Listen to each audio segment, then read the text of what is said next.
Buenas tardes a todos y a todas, los presentes y los que nos siguen a través de videoconferencia. Para mí es un placer hacer parte de esta mesa redonda, cuyo contenido de alguna manera nos aproxima a Brasil a través del Instituto Universitario de Estudios Sociales de América Latina, con lo cual venimos cumpliendo de alguna manera con aquellos temas que están más de actualidad y dentro de aquellos países donde la presencia de doctorandos, personas que hacen la maestría, se encuentran en este momento en la Universidad de Alicante. Para dar inicio a la mesa redonda, que lleva por título O impacto da tarifa alfandegaria dos Estados Unidos na agricultura familiar e nas cooperativas do Brasil, vamos a contar, en primer lugar, para la composición de la mesa, con la presencia del profesor doctor Dimas de Oliveira Esteban. El profesor doctor Dimas de Oliveira Esteban es doctor do programa de posgraduación en desenvolvimento socioeconómico da Universidade do Extremo Sul Catarinense, Criciúma, Brasil, coordenador do programa de posgraduación en desenvolvimento socioeconómico e líder do grupo de pesquisa interdisciplinar sobre desenvolvimento socioeconómico, agricultura familiar e educación rural. Muito obrigado, profesor Dimas, por estar presente e por nos visitar na Universidade de Alicante. Tamén vamos contar con o profesor doutor Adevaro Alves dos Reis. Profesor Adevaro Alves dos Reis é director do Instituto Federal de Educación, Ciencia e Tecnología do Pará, Campus Castañao, Pará, Brasil. Tamén pesquisador do CNPq e coordinador da Incubadora Tecnológica de Desenvolvimento e Innovación de Cooperativas e Emprendimentos Solidarios, Campus Castañal. Tamén é líder do Grupo de Pesquisa en Cooperativismo, Economía Solidaria e Desenvolvimento Rural Sustentável. Moito obrigado por a presenza, profesora Adevaro. Profesora Adevaro já é unha persoa que nos visita con certa frecuencia na Universidade de Alicante e ele moito gustosamente deu consentimento para facer parte desa mesa redonda, no cual nós agradecemos. Moito obrigado. E tamén vamos a contar con a profesora doutora Alessandra Troian. Profesora Alessandra Troian é coordinadora do programa de posgraduación en administración da Universidade Unipampa, Santana do Livramento, Río Grande do Sul, Brasil, directora do Grupo de Pesquisa Círculo de Estudos en Desenvolvimento e Ruralidades da Unipampa. Moito obrigado, profesora doutora, por estar presente. Para nós é sempre moito bon receber e, sobretudo, aquelas persoas que ven a facer doutorado, postdoutorado e que están con nós moito tempo. Moito obrigado por tamén participar nesta mesa redonda. É evidente que todas estas persoas que facen parte da mesa redonda ten a suficiente experiencia no campo da docencia como tamén da pesquisa para facer parte e participar desta mesa redonda que, sen dúbida, e nos tempos que hoxe nos toca viver, se trata de un tema que eu acredito que é de raivosa actualidade, como é o título, verdad? O impacto da tarifa alfandegaria dos Estados Unidos na agricultura familiar e nas cooperativas do Brasil.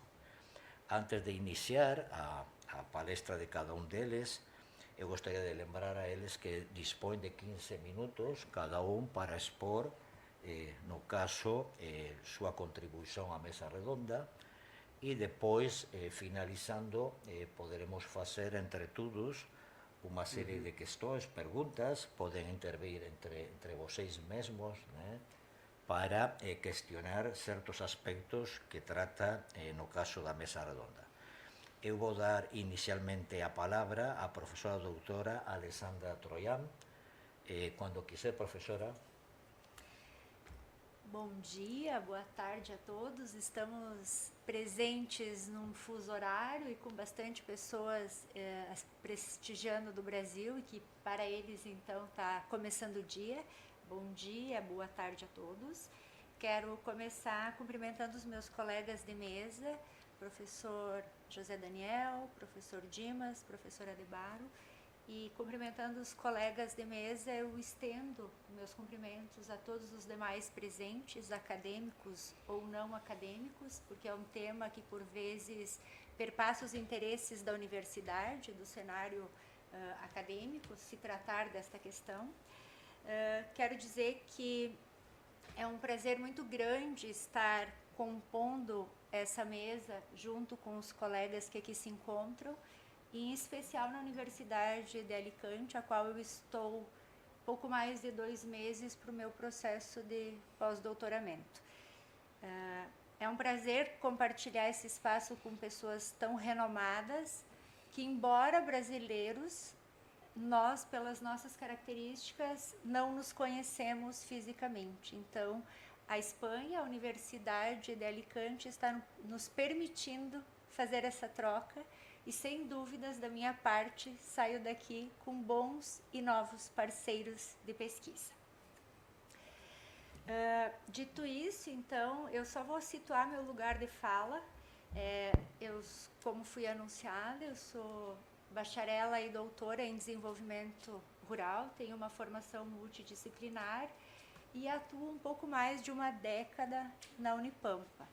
Então, meu espaço de fala é um pouco nesse sentido, uma universidade que tem menos de 20 anos, que está situada na metade sul do estado do Rio Grande do Sul, numa região de latifúndios, centros urbanos esparsos, sem interrelações comerciais e uma economia de baixo dinamismo. E o que mais pesa é o fato de estar dentro de um bioma, o bioma Pampa, que ocupa um espaço considerável no estado gaúcho, mais de 63%, e temos percebido o avanço do cultivo da soja sem controle nessa região. Então, é um pouco esse espaço, é com esse olhar que eu vou fazer a minha fala. Então, começando assim, o Brasil, um país muito grande, é o 5º maior país do mundo.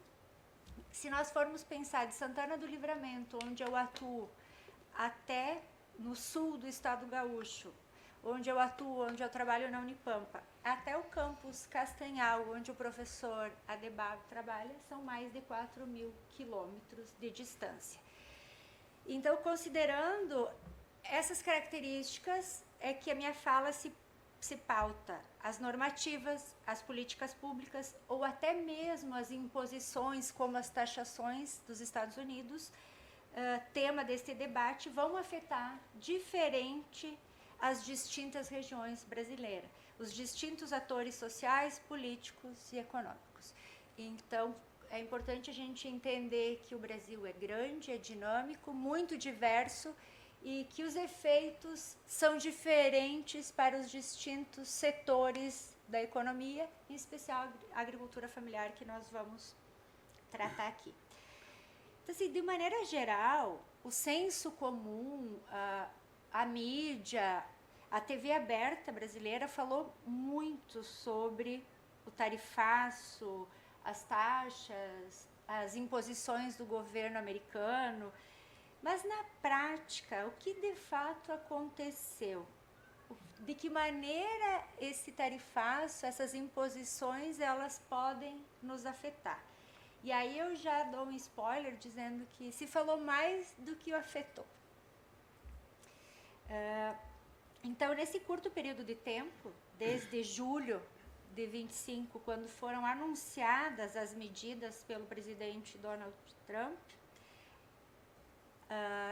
sinalizando que a tarifa sobre os produtos brasileiros seria de 50% a contar a partir de 1º de agosto, até hoje, meados de outubro, não se tem muitos elementos para mensurar impacto.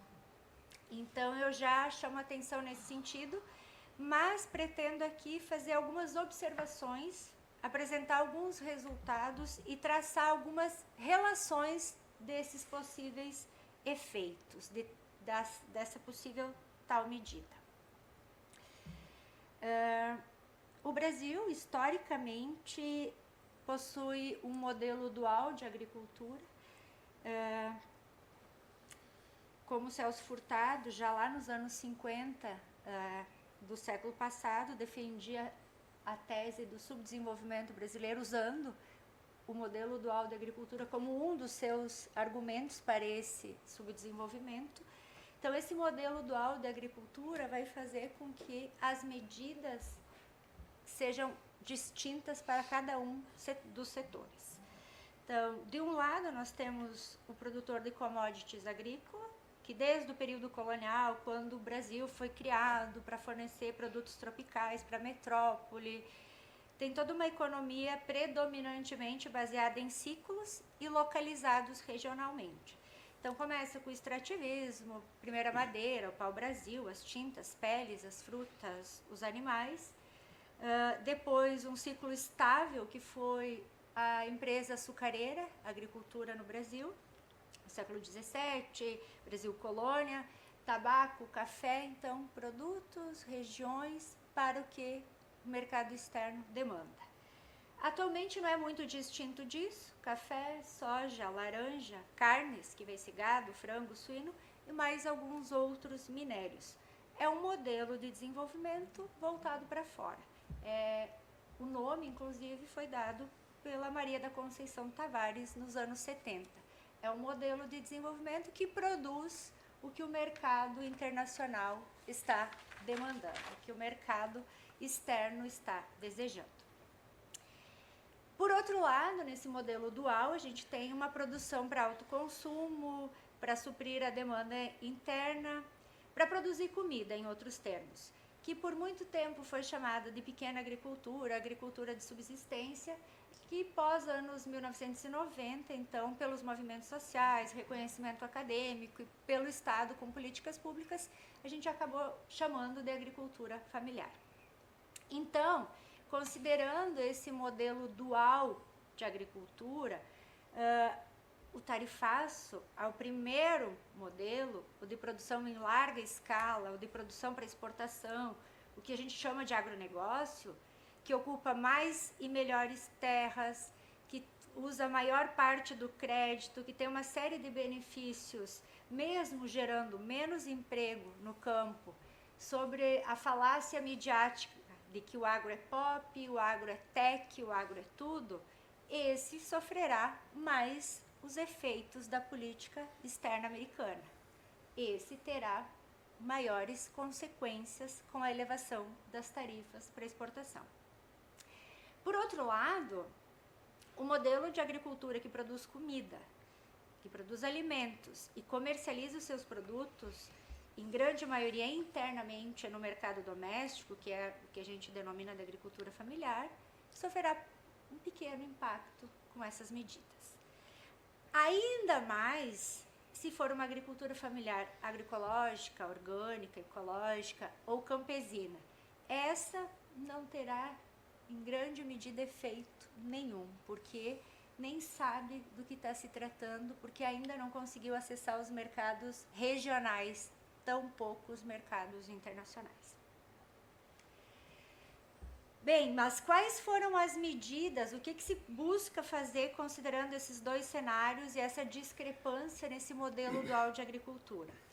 Genericamente tratando, assim, algumas medidas que o governo federal, além de garantir que o Brasil é soberano, que o Brasil é dos brasileiros, algumas medidas que o governo federal utilizou foi a reorganização de mercados. Por exemplo, parte do que seria exportado foi comprado pelos mercados institucionais e encaminhado para a alimentação escolar via Programa Nacional de Alimentação Escolar. Então, houve um fortalecimento, uma canalização dos produtos para mercados institucionais. E também, outra estratégia foi buscar novos parceiros comerciais. Então, se fizeram novos e mais acordos com a China, por exemplo, no qual o Brasil já é parceiro comercial muito forte desde 2008, no Acordo Sul-Sul, e também nas últimas semanas, comercializando suas carnes para a Argentina e para o Uruguai. Então, teve um movimento interno de reorganizar, canalizar para novos mercados e buscar novos parceiros comerciais. Especificamente, quando a gente trata da agricultura familiar, essa integrada ao mercado, que comercializa grãos, carnes, laranja e tudo mais, ela precisará sim de apoio governamental, revisar algumas das suas medidas e atividades produtivas e planejar suas atividades. Então, mesmo quando a gente recorta desse modelo dual para a agricultura familiar, tratando especificamente dela, tem uma agricultura familiar que ela é integrada ao mercado e tem uma agricultura familiar que está mais próxima do campesinato. Então, tem uma distância muito grande ao usar o termo agricultura familiar. Desde a que está com muitas características de agronegócios e integrada aos mercados e a que está muito distante dos mercados. Essa mais próxima aos mercados, sim, ela vai precisar revisar.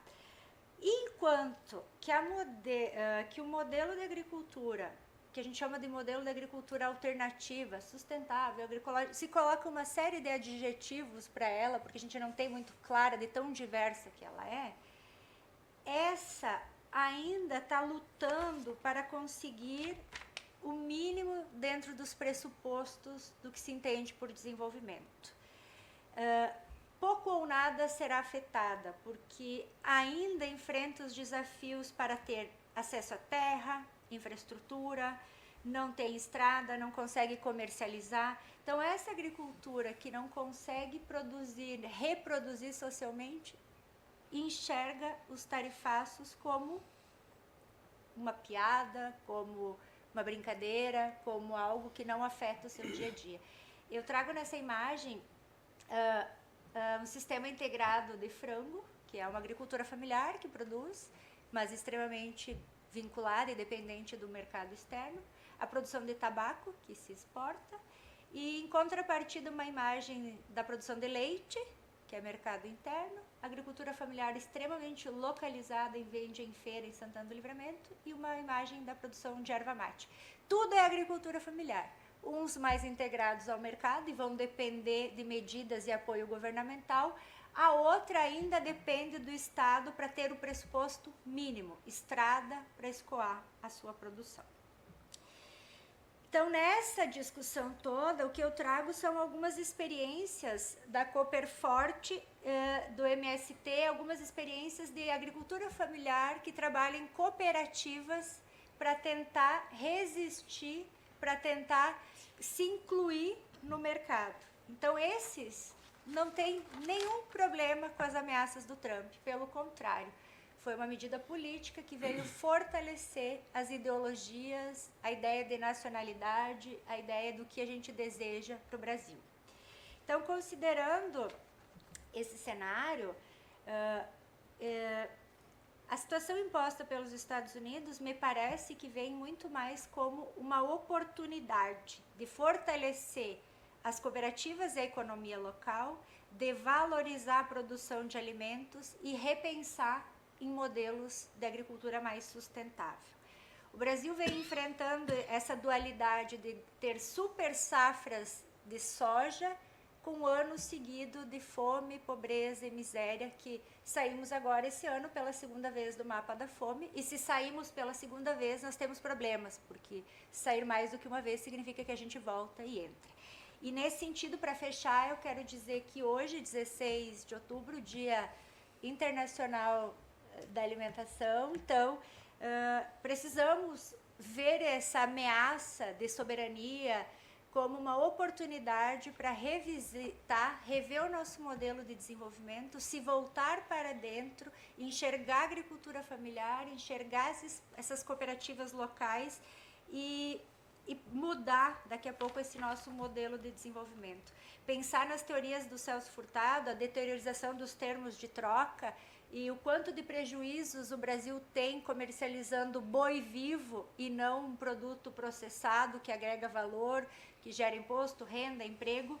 Então, acho que essa seria uma oportunidade para se voltar e entender se o Brasil, de fato, é o Brasil que a gente deseja para os brasileiros.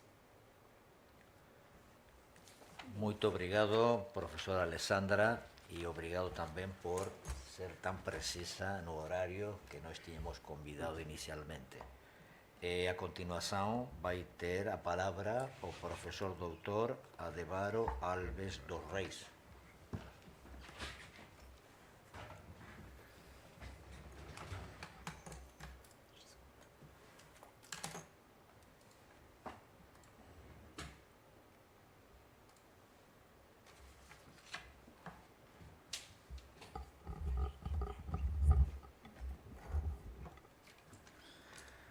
Obrigado, professor Daniel.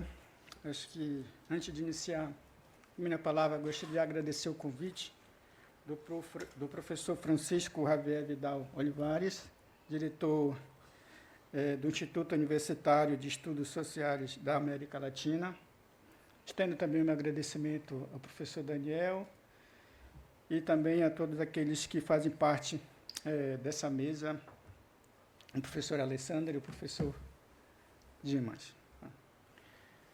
Acho que esse tema do tarifaço em relação à economia brasileira é importante, principalmente quando tenta articular a importância e o papel das cooperativas e essas cooperativas diante de um contexto que é extremamente importante para a nossa região norte, que é região norte, Amazônia, que é a agricultura familiar, que é uma categoria que tem contribuído muito para o desenvolvimento rural sustentável, não só da região norte, mas também de todo o território amazônico.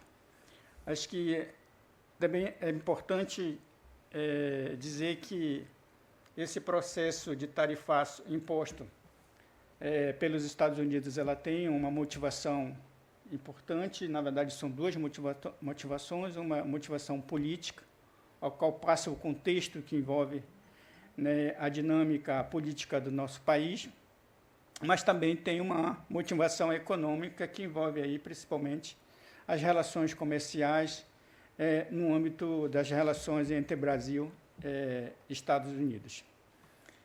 Também é importante dizer que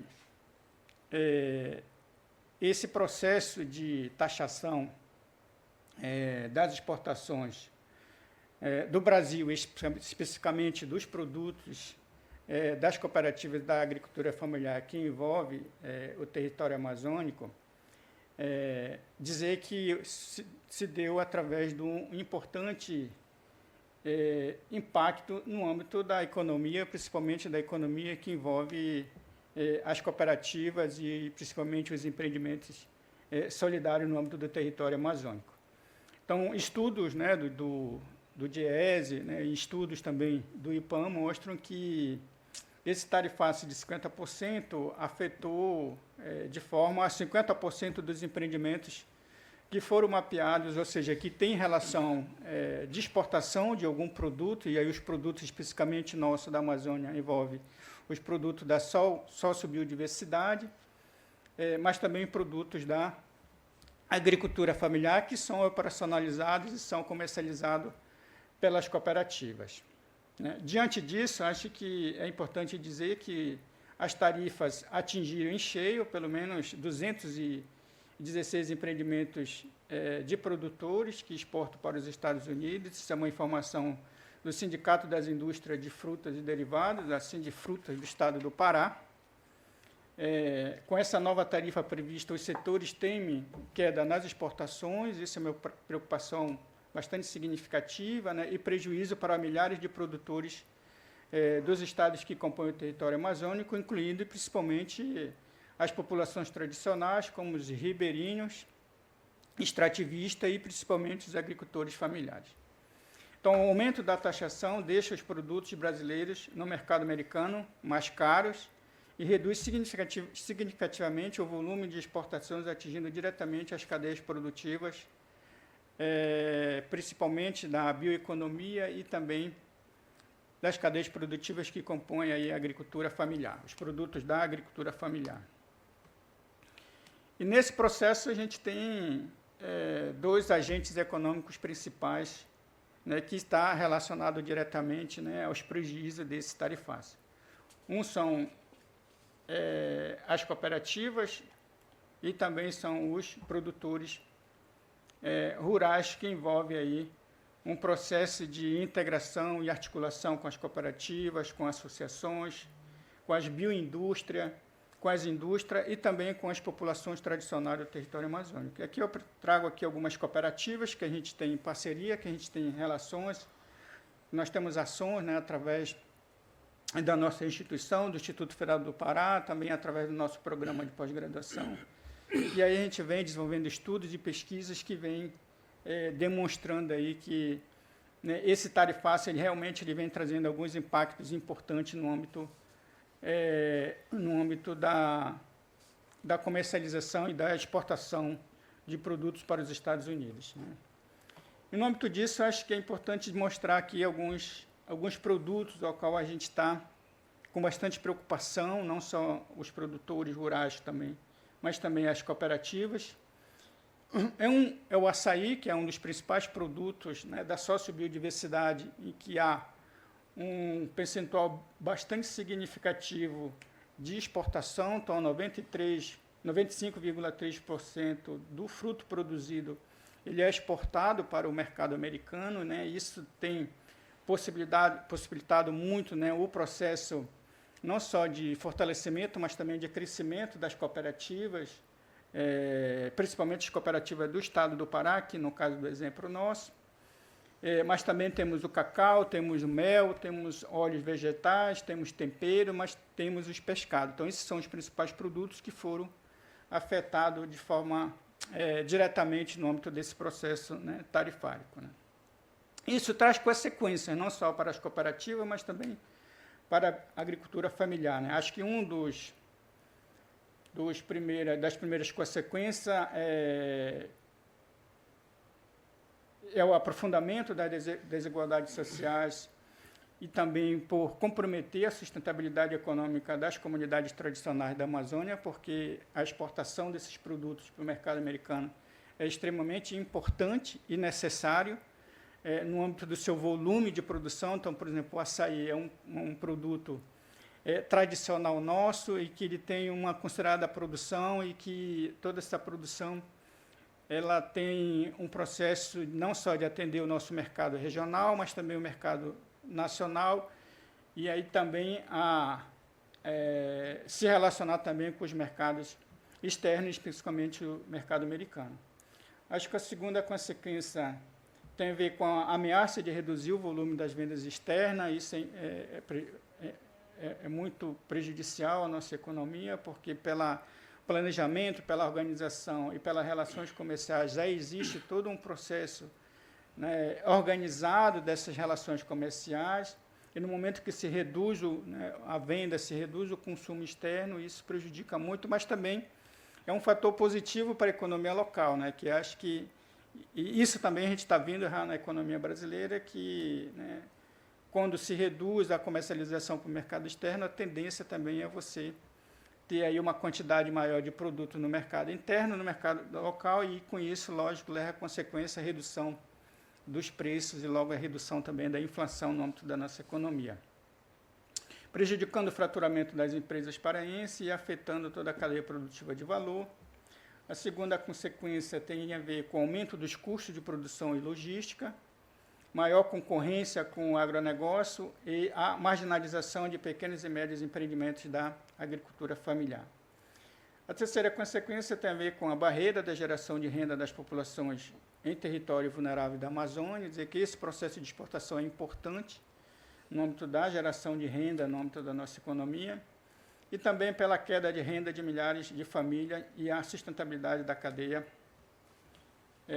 produtiva. Então, a gente traz três impactos importantes em relação a isso, ao tarifaço. Um é o emprego, né, acho que é importante, quando se você reduz o processo de comercialização interna, por exemplo, DIEESE, diz que esse processo vai afetar 300 mil trabalhadores no âmbito do nosso território. Haverá perda, né, de rentabilidade e prejuízos, a perda drasticamente da competitividade no mercado americano e, lógico, a elevação do preço dos produtos, que ficará muito mais caro para os consumidores americanos e, com isso, vai reduzir o consumo, né, e, lógico, leva uma queda acentuada na sua demanda, e isso também tem como consequência a queda nas exportações. Então, em termos de síntese, nós temos aí impacto no emprego, na demanda e na rentabilidade, no âmbito tanto da agricultura familiar quanto das cooperativas. Possíveis alternativas que acho que é importante da gente ir fazendo uma reflexão em relação a isso, né?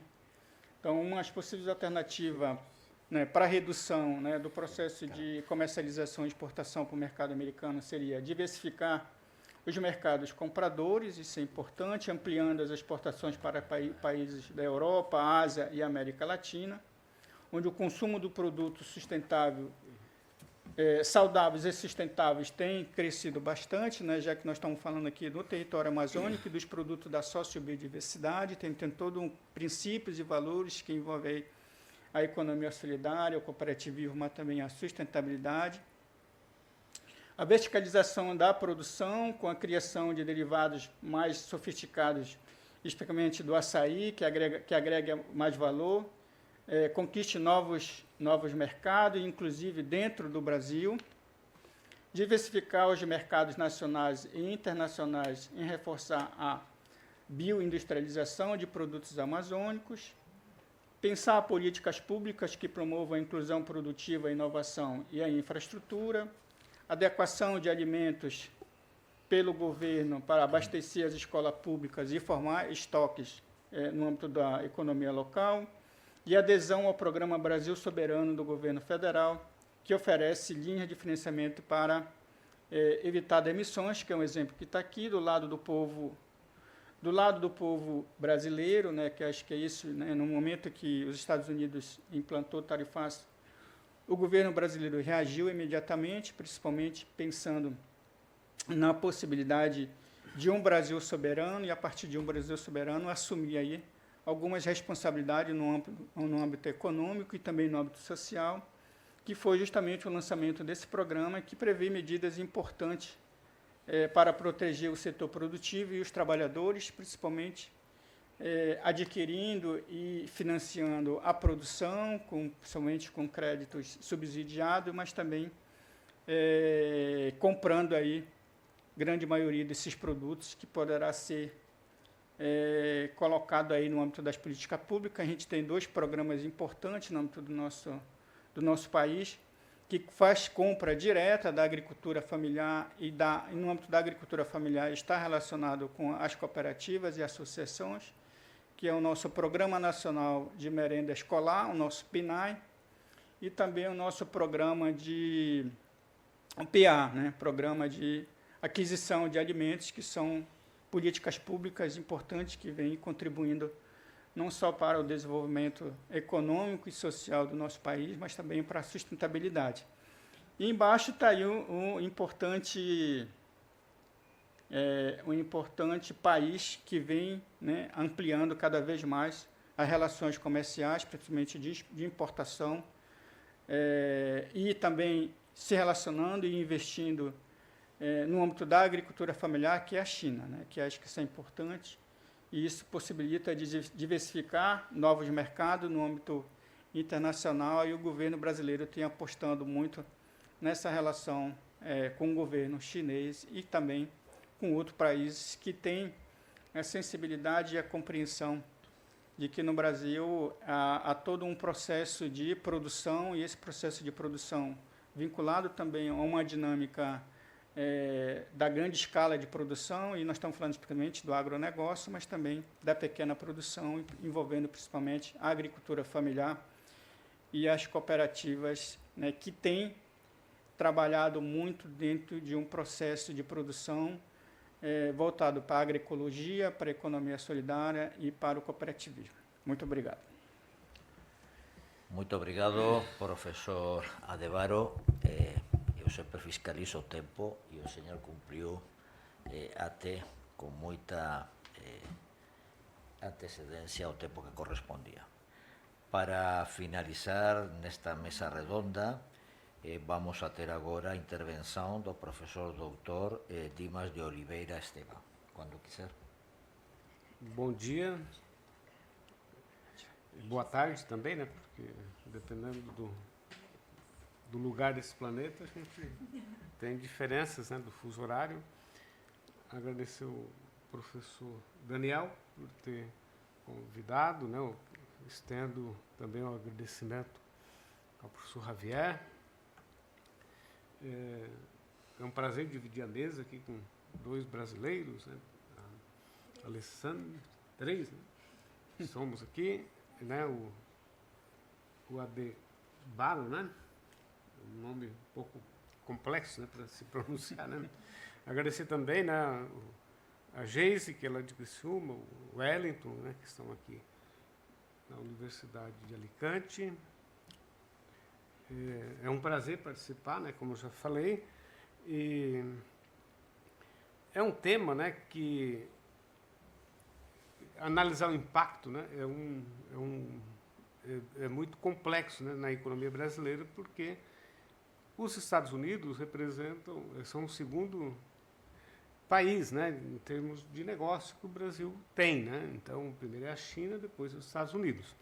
Porém, em relação aos Estados Unidos, nós exportamos muito mais produtos com valores agregados, né? Santa Catarina é um exemplo disso, e isso impacta muito, tem impactado de alguma forma a economia. Mas quando falamos de agricultura, nós temos que pensar também em outro elemento que nós não estamos pouco discutindo, que é a questão das mudanças climáticas. E por que eu trago esse elemento das mudanças climáticas? Porque, diferente de outros tempos, né, de tempos pretéritos, o momento atual não é de excesso de produção.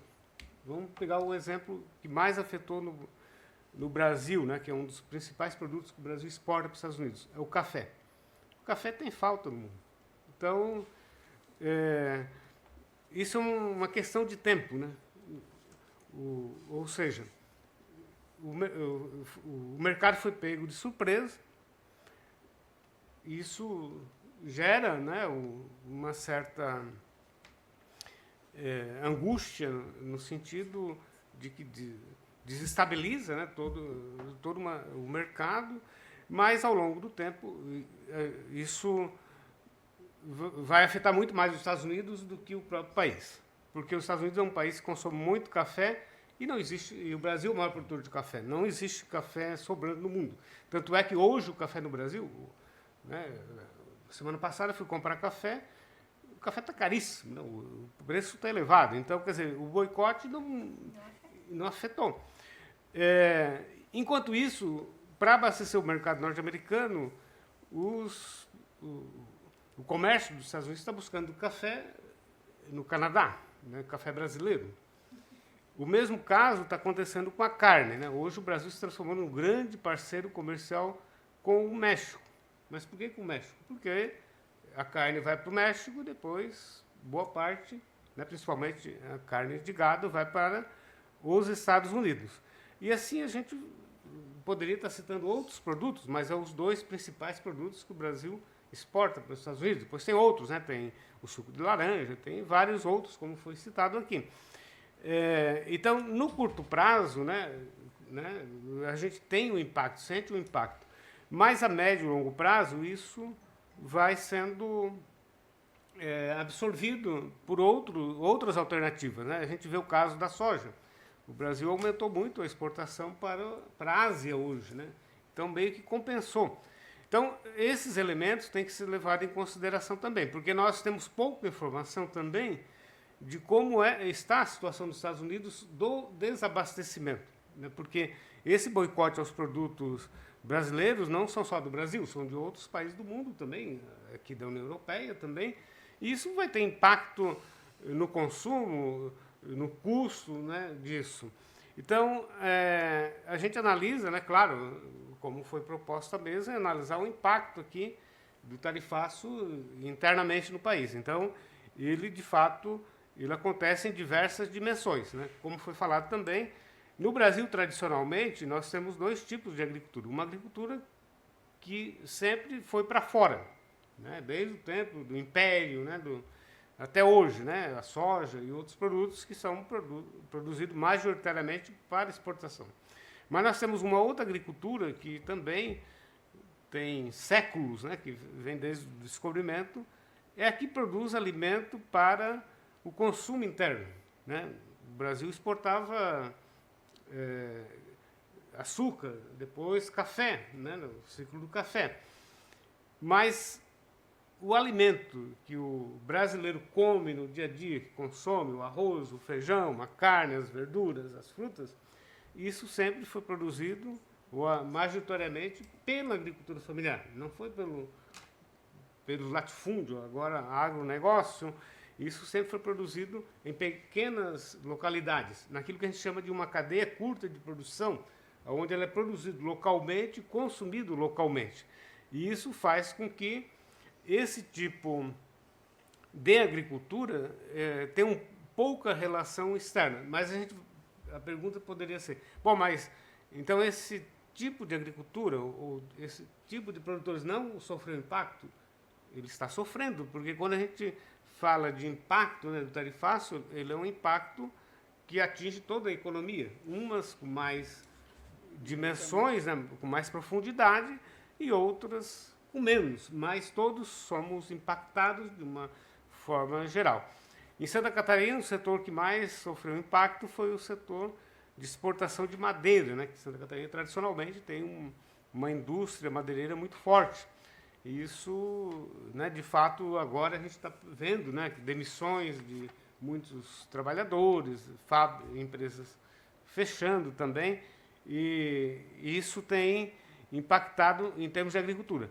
Mas existem outros setores industriais que também estão sentindo o impacto, né? As indústrias, principalmente do norte catarinense, são indústrias que têm uma ligação muito forte com os Estados Unidos, né? E esses cortes, né, de contratos, né, foram abruptos, né? De repente, são contratos que já eram elaborados há 2, 3 anos atrás e, de repente, foram cancelados do nada, né? Então, isso gerou um impacto muito grande nessas empresas, né? Então, quando a gente analisa, né, o impacto desse tarifaço, a gente tem que analisar em diferentes dimensões, né? Como a gente estava vendo a fala anterior, no norte do Brasil tem um tipo de impacto, né? Numa determinada região de Santa Catarina, outra, no sudoeste, outra.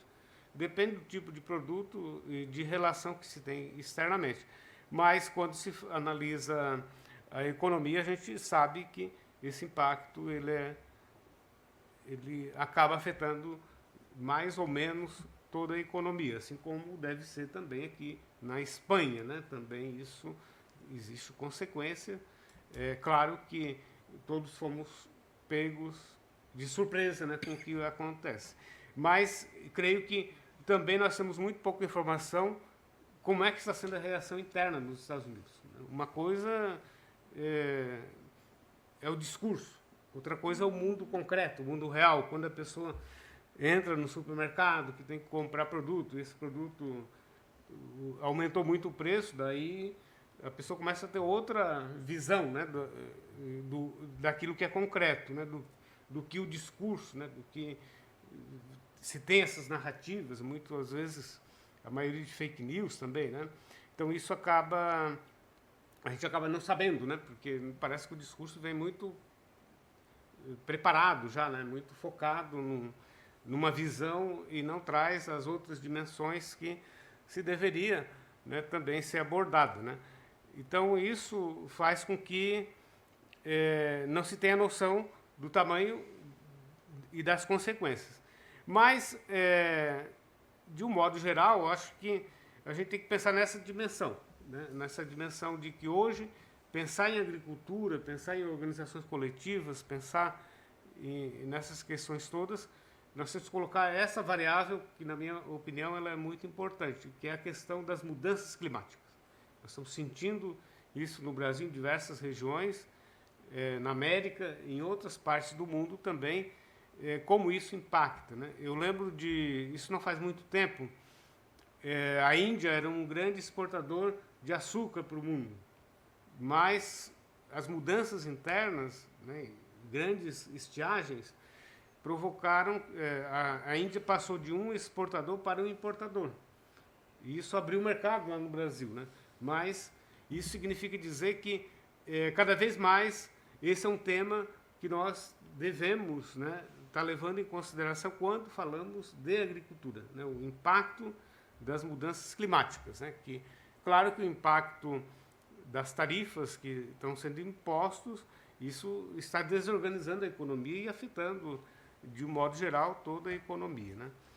Então, dito isso, né, eu agradeço a oportunidade, sempre é bom falar depois dos outros, porque, né, diminui o que a gente, ou facilita um pouco, né?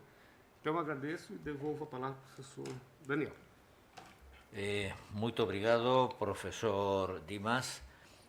Vamos ver, eu mais ou menos, pela fala de vocês, incluso vou retomar um pouquinho a palavra do profesor Dimas quando fala como se sentem afectados outros países. Eu poderia dizer de que dentro do contexto da União Europeia a Espanha é o país castigado, né? Castigado non só simplesmente pelas tasas, incluso se está falando de que a España vai sair fora da OTAN, vai ser jogada fora da OTAN, con o cual eu acho que é un erro, porque eu acho que unha maioría está desexando sair fora da OTAN. Por tanto, já non están facendo o traballo que nós queríamos, já están facendo, adiantando o traballo, né? En cualquier caso, unha das coisas que preocupan, e sobre todo porque no caso concreto, por desgraza, nós non temos moitas noticias do impacto que está tendo os tarifazos que vocês falan dos Estados Unidos sobre o Brasil. A idea que predomina aquí, a idea que nós temos aquí, que é un tarifazo ideológico, é un tarifazo ideológico pelo fato de, vocês tiveron un intento, unha tentativa de golpe de Estado, e de alguna maneira ese tarifazo se impón por causa de o apoio que neste caso o goberno dos Estados Unidos dá ao golpista que teve o que quis dar un golpe de Estado no Brasil. Por tanto, e que se non acredito tamén, o profesor Dimas comentou da India, a India tamén está sofrendo un tarifazo igual que o Brasil por causa de comprar petróleo da Rusia. Son medidas que eu acho que son medidas imperiais, verdad? Estamos regredindo ao tempo dos imperios, e iso é perigoso, perigoso, digo, porque aquí estamos falando de algo fundamental para a população, que é a alimentação. Comentaban vocês, e eu me alegro, de que a questão da tarifa, no caso repercutir nos produtores do Brasil, tamén repercute na sociedade consumidora de Estados Unidos. De fato, se alguén sigue as noticias que ven de lá, pois percebe de que já existe un movimento dentro dos Estados Unidos por causa do aumento de certos produtos que a maioría deles ven importados non só do Brasil, de outras partes do mundo. No caso noso, un dos produtos que está sendo o que pode ser atingido é a aceite de oliveira. Aceite de oliveira nos exportamos moito para Estados Unidos e pode ser un dos produtos que poden sufrir, ainda que se chegou a un acordo, creo que acredito que é o 15% para os produtos da Unión Europea. A Unión Europea, cada país non pode facer a súa política de exportación, sino é no conjunto da Unión Europea, e se chegou a ese acordo do 15%, que agora, é aquele negocio de 15%, pode ser que de aquí a 4 días alguén diga 15, non, 20. e falo por a problemática que tem Estados Unidos com outros países. Em qualquer caso, sí que eu gostaria de perguntar aos que fazem parte aqui da mesa, eu quando vou no Brasil sempre me falam e sempre vejo, escuto e leio, que é uma diferença importante, efectivamente, na questão do abastecimento tanto do mercado interno como externo do Brasil. Quer dizer, a exportação do Brasil sempre está ligada aos grandes produtores, muitos deles incluso dentro da Organização das Cooperativas Brasileiras, da OCB, são as grandes cooperativas, mas por outro lado sempre aparece, e são dados do Ministério da Agricultura, a importância que tem do abastecimento interno da agricultura familiar.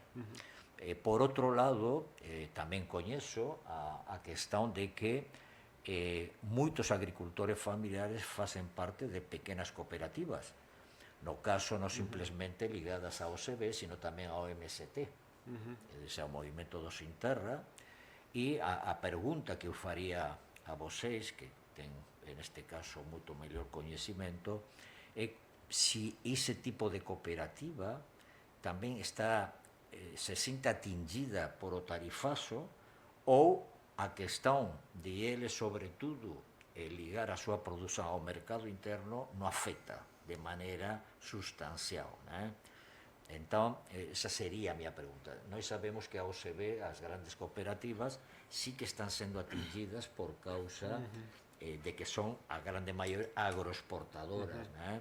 Mas temos umas cooperativas, vocês mesmos me têm falado, né, que são cooperativas mais pequenas e de alguma maneira eu sei de que por outros canais podem chegar a exportar, tipo comércio justo, né?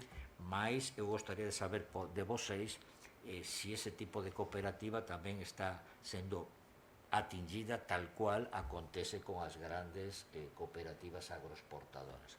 Deixo aberto aqui para se alguém... Posso começar? Pode. Eu só queria fazer uma observação antes, que tudo que eu imagino, né, sobre a questão política no Brasil, dos Estados Unidos, ela tem um viés, digamos, político, sim, no sentido, né, de tudo que aconteceu e tal, mas eu creio que o tarifaço, a justificativa, ela é muito mais econômica. Por quê? Porque o Brasil faz parte dos BRICS. E aí, claro que o argumento contra o Brasil não pode ser um argumento político. Ele tem que ser um outro argumento. E aí se usa o político para se justificar o outro. Porque o Brasil é um país deficitário em relação aos Estados Unidos e tal, mas o Brasil é um país importante em termos de comércio com os Estados Unidos. E fazer parte dos BRICS hoje é uma ameaça, né? Porque os BRICS têm uma certa autonomia hoje. A China é uma grande economia, a Índia, a Rússia, os BRICS estão se ampliando, a África do Sul e outros países estão entrando, e os BRICS hoje eles dominam, em termos de PIB, mais de 50% do PIB mundial. Então isso não é pouca coisa, isso é uma ameaça frontal ao poderio norte-americano, porque nós podemos discutir várias questões econômicas e outras, mas no fringir das questões é o lado econômico do negócio que determina. E aí você não pode dizer o seguinte para o Brasil: ó, nós estamos implantando um tarifaço porque ou vocês saem dos BRICS ou nós vamos fazer... Não, então se usa um outro. Não é que eu estou dizendo que não tenha a questão da política também. Tem. Mas, na minha opinião, o que pesa mais é a questão de o Brasil fazer parte de uma rede internacional chamada BRICS, né? Assim como a Índia está sendo ameaçada por outras questões. Vocês estão vendendo petróleo, mas não, sabe que não é só isso também, né? Então, se usa um argumento mais político para tentar atingir o alvo, que é o econômico, né? Então, acho que esse é um detalhe que a gente tem que levar em consideração também, porque senão a gente dá muito peso para a questão política que na minha avaliação não seria muito pequeno, assim, né? Digamos, o que é o Brasil em termos políticos? Né? Quer dizer, dá essa ênfase. Eu penso que isso é um elemento que pesa, mas não pesa tanto quanto o outro. Né? Os BRICS seriam mais pesados. Em termos de comércio internacional, hoje, quando a gente fala de agronegócio, enfim, mais de 50% hoje, né, do grande negócio passa por grandes cooperativas. Né? E no Brasil, quando a gente fala de cooperativismo, nós temos essa diferença. As cooperativas são ligadas ao OCB e temos também as cooperativas que são ligadas à Unicafes, né, que também é uma outra rede importante no Brasil. E temos, né, eu até já fiz esse estudo no Brasil, a grande maioria das cooperativas não são ligadas a nenhuma rede também. Né?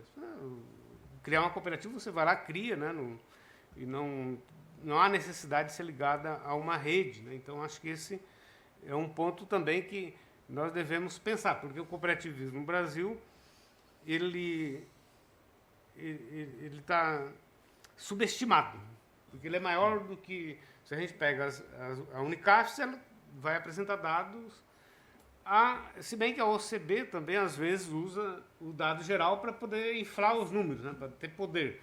Né? Digamos, ela vai lá, pega os dados do governo, né, do IBGE e outros, olha, o cooperativismo do Brasil é isso tudo, mas não é aquilo que é da OCB só também. Né? Então, a gente usa os números conforme é conveniente. Né? Então, eu analiso por aí. Claro que os impactos para essas grandes cooperativas está sendo grande também para essas grandes cooperativas, né, ligado principalmente ao agronegócio, né, enfim, que exportam,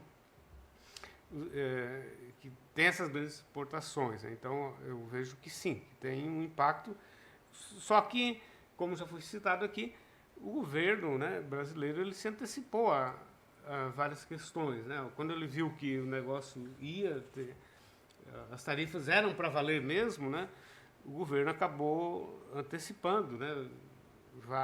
várias políticas para tentar mitigar o peso, né? Desses impactos. Né? Na agricultura familiar, como foi falado, ampliou as compras governamentais através das políticas públicas. Para as grandes cooperativas também houveram incentivos, né? de questão da tributação, questão de subsídios mesmo, né? Então, de certa forma, o governo acabou socorrendo, né, todo em diferentes proporções, tanto a nível de agro como da agricultura familiar. Alguém? Pode. Assim, do ponto de vista do território amazônico, né, e dessa relação do papel das cooperativas, da agricultura familiar e dos possíveis impactos, assim, o que é que a gente tem visto, né, enquanto estudos e pesquisa, né? Primeiro que há um impacto importante, um impacto significativo e impacto direto, principalmente no processo de organização dos produtores, organização dos agricultores familiares, como também no processo de geração de emprego e renda. De que forma isso ocorre? Né? Acho que no âmbito da agricultura familiar e da relação com as cooperativas, e aí tem a ver com a dinâmica das cadeias produtivas. Né? Acho que isso é importante. Né? Então, cada cadeia produtiva tem um impacto e tem um dimensionamento diferente. Então, vamos pegar um exemplo nosso amazônico da cadeia produtiva do açaí. Né? Como é que se organiza isso no âmbito da sua estrutura, né? No âmbito do seu fluxo. Então, você tem aí no território aí milhares de produtores, né, de agricultores familiares e também de populações tradicionais que têm, né, uma dinâmica produtiva no âmbito do seu planejamento. E para garantir uma dinâmica de organização do processo de comercialização desses produtos, né, esses agricultores, esses produtores, eles se organizam em cooperativas e associações. E que o fluxo dessa produção ela se dá diretamente com as agroindústrias. Né, e a partir do processo de agroindústria, né, ou seja, da transformação do produto in natura para a exportação, é que se dá essa relação comercial de exportação.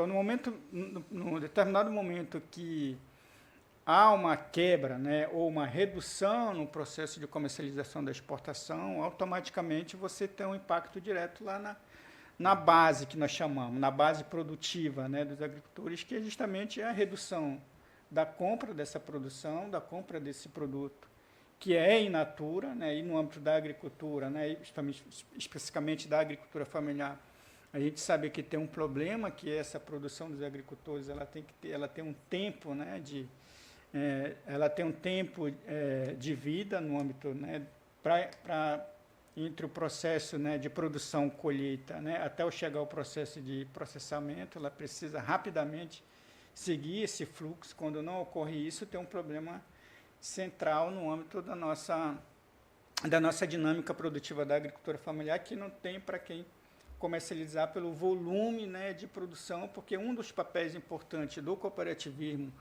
no âmbito do processo de organização é justamente unir pessoas, né, unir produtos, para que a gente garanta, né, uma escala de produção, principalmente para atender, né, o mercado, tanto o mercado nacional nosso quanto o mercado externo. É diferente, por exemplo, da dinâmica da agricultura empresarial, né, que você tem aí uma escala de produção gigantesca, com uso, né, de tecnologias e uso de insumos, né, que gera aí uma escala de produção e, por isso, há essa facilidade no processo de comercialização e exportação. No caso da agricultura familiar, é diferente porque são pequenas produções e essas pequenas produções trabalham uma dinâmica muito a partir do trabalho das famílias, né, da relação com a natureza e também da relação com a dinâmica do mercado local. Então, o impacto para a gente do território amazônico foi bastante significativo. Os agricultores, os familiares, os produtores rurais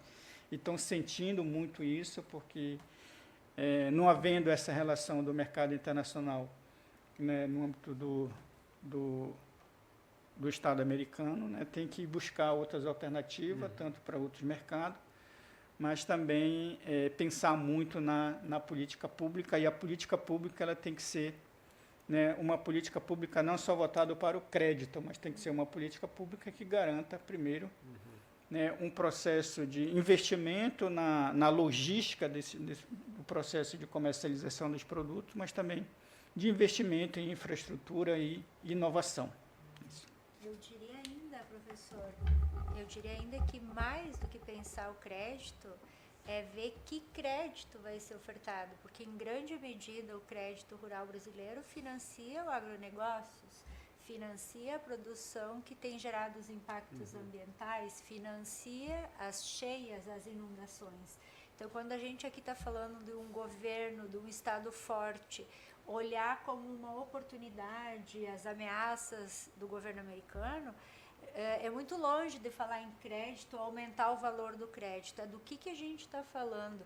E aí, como mestre em extensão rural, eu vou dizer que tem um papel muito importante a assistência técnica e extensão rural, e eu diria mais, assistência técnica, extensão rural, social e ambiental, que no Brasil tem uma experiência de ATES, que é no estado da Bahia e no estado do Rio Grande do Sul, que ao invés da assistência técnica somente, recebe assistência social e ambiental no meio rural. Então, acho que esse papel de quem são os atores, enxergar esse desenho, uma governança, não tem que ser um único ator tomando decisões, e revisitar se de fato o problema é o crédito, que crédito está sendo ofertado. Estudos que a gente tem realizado no âmbito do PRONAF têm demonstrado que, primeiro, que sobra, é um valor pequeno e simbólico perto do grande capital, e sobra porque não acessa, mas principalmente que as linhas específicas do PRONAF Jovem, PRONAF Mulher e as linhas verdes, PRONAF Agroecologia, Agrofloresta e outros produtos, eles não são acessados. Então, tem uma questão muito importante desse agricultor familiar que está se juntando em cooperativa para barganhar preço para o produto, para comercializar, para comprar seus insumos numa ponta, e tem o crédito na outra, está faltando um diálogo.